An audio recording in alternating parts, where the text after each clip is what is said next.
Oh, hello, and welcome to the Championship edition of the Orion Bowl for the 2023-2024 season. This is the NFL Fantasy Football Show following the greatest fantasy NFL league in the land, which is obviously the Orion Bowl. I am Commissioner Burt Green, and we're now in the playoffs. So these are the big games. I'm going to be looking at just basically the playoff matches. There's the Toilet Bowl, that'll be next week, because I don't really quite know. This has all been a bit of an experiment year. We've moved the league to 10 teams. So now I believe the bottom two teams, which were the Arizona Tits and the Legion of Hot Garbage, Legion of Hot Toilets, sorry, they automatically end up in the Toilet Bowl bracket, if you will. There's no playoffs to get into the Toilet Bowl. There are playoffs to get into the consolation game, but ideally you want to tank in the first game and then win the second one, because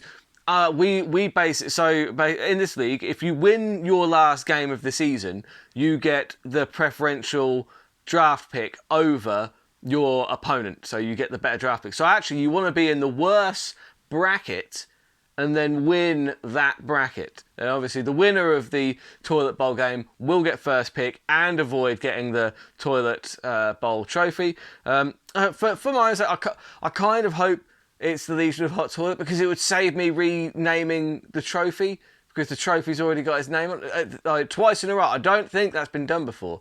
Or did the team with no Namath do that? I don't know. Check the history. Let me know in the comments. Anyway, let's move on. Let's take a look at the playoffs.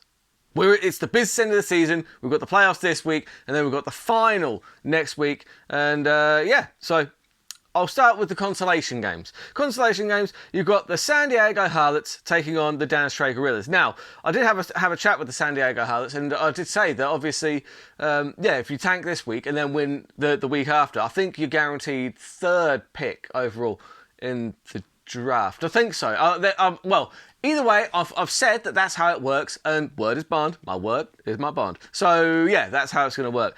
It doesn't look like he particularly needed to tank, though, if I'm totally honest, because the Dan Stray Gorillas have really shown up. I've been saying, look, they have got some serious talent on that team. I've been saying that all season. George Pickens went for 31.5 last night. He was just getting touchdowns for fun. It was ridiculous. So actually, the Harlots don't even need to try and tank. I see they're playing a tight end, I think the third string tight end for the Seahawks. That is some great tanking. Look, literally, I don't think he's gotten a point this season. Wouldn't it be funny though if B. Russell just does just ridiculous numbers, and then the Harlots look like absolute geniuses.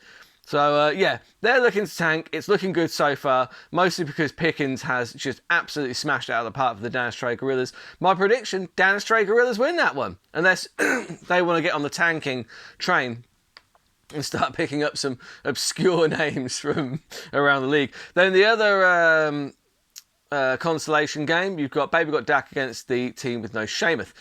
Stafford versus Love. I think you got to like Stafford. Stafford's done 20 points. I don't know if Love matches that, although he's against Carolina. Carolina have been pretty good against defenses, though. Oh, God, he's also played Kamara and Cooper Kupp, and neither of them, they haven't got 10 points combined between them. That's not ideal for Baby Drop Dak.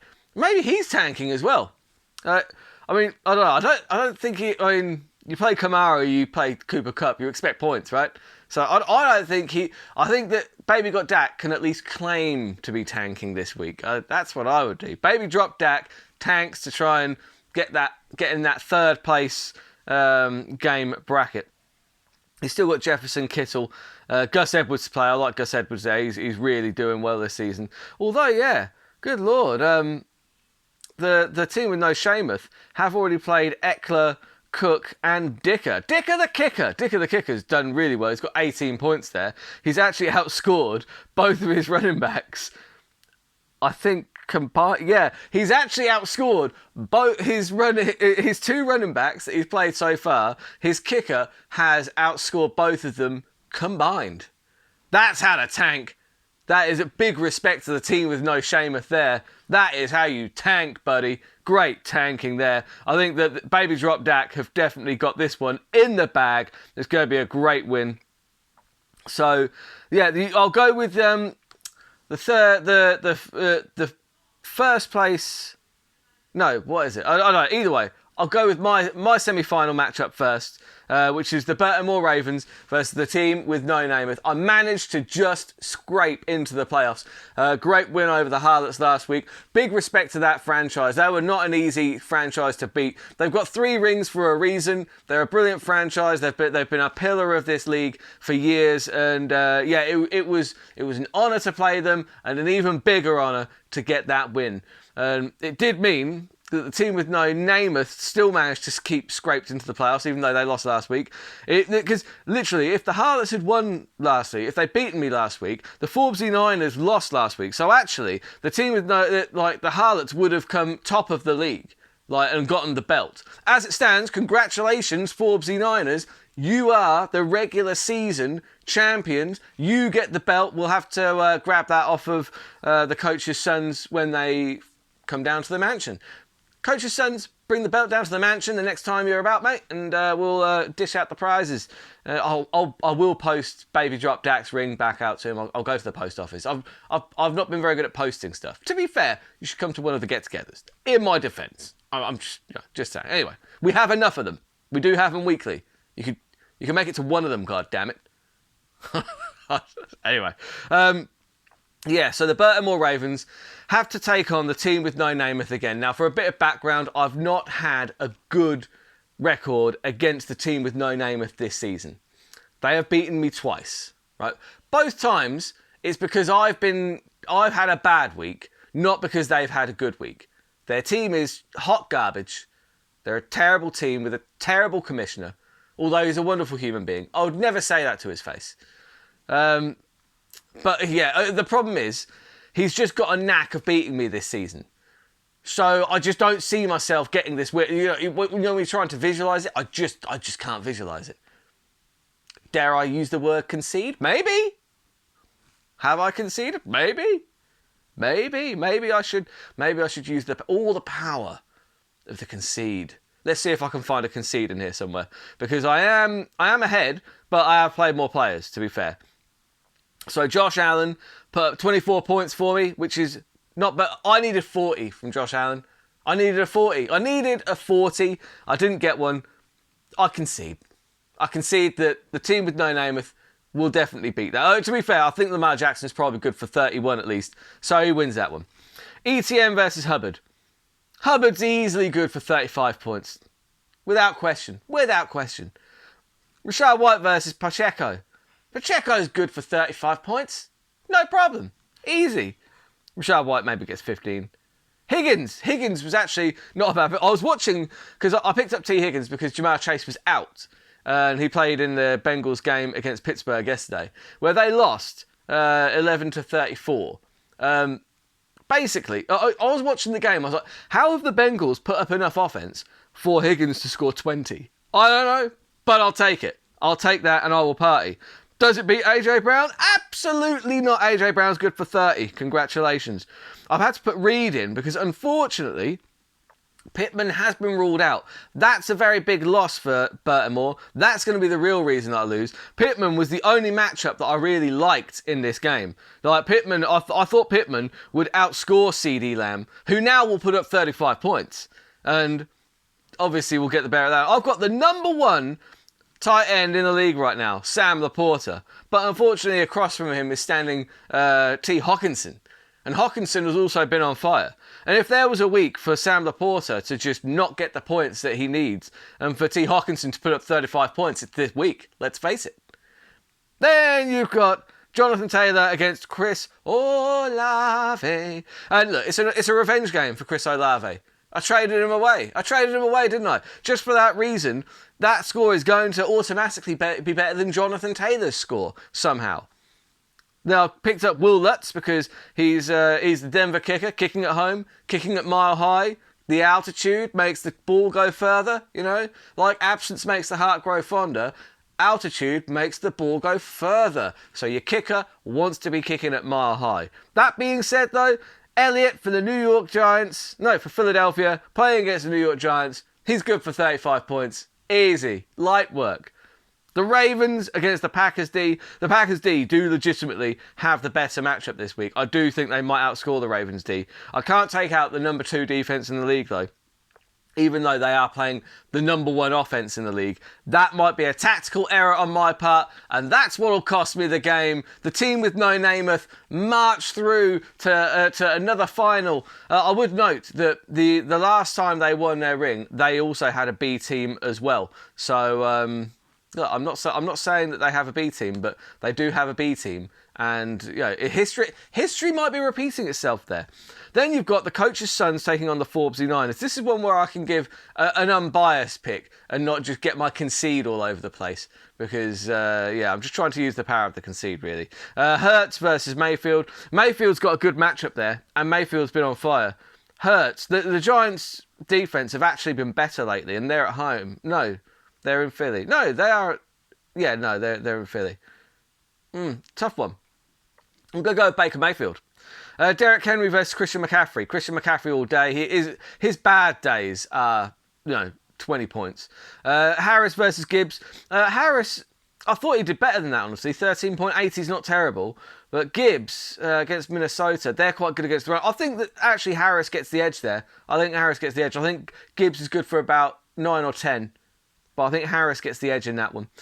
Moore versus Evans. Evans has just been on fire. He's got a quarterback who really likes him. DJ Moore's also been on fire. You know what I mean? It's just, that's a tough one to pick. I do think that Evans possibly has the better match. I know Arizona's defense has been no, DJ Moore. DJ Moore gets the better of that one, I think. Deebo Samuel against Smith for is it Deontay Smith? It's not David Smith, is it? Could be. I mean, Deontay, I don't know. Either way. Deebo Samuel gets the better of that one just because he's playing against my defence, so he's going to put my defence in the toilet. King Kmet versus Ferguson for Dallas. He's not been bad to be fair, but I've got to go with King Kmet. You can't steer away from King Kmet, can you? Addison versus Williams. Williams has already put up 16 points. I don't think Addison matches that just because the Detroit defence has been pretty good against wide receivers, and Justin Jefferson is now back to take away some of those points. So I've got to go with Williams there. Bass versus Hopkins. Hopkins is probably going to do better than 6 points. And the Jets D versus the Bears D. I've got to go with the Jets D there because it's like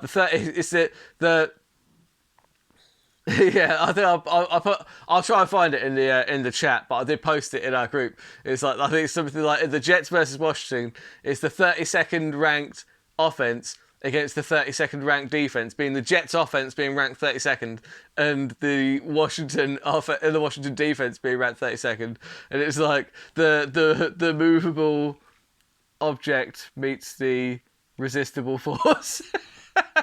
it's just, yeah. I thought it was very funny, very droll. Anyway, back to the matchup. I've forgotten who I picked for. Easy win for the Forbes Niners there. The Forbes Niners are going all the way. I really do. Like I said, I can't use the power of the concede for other people. I do think that Forbes Niners are probably getting the win in that one. The coach's sons can get in the bin until 2024. I'm just kidding. The coach's sons are a great franchise. I think they've won a ring before. They're very good. They always make such excellent coaching decisions. They really do. And it's going to be very intriguing to see how these matchups play out.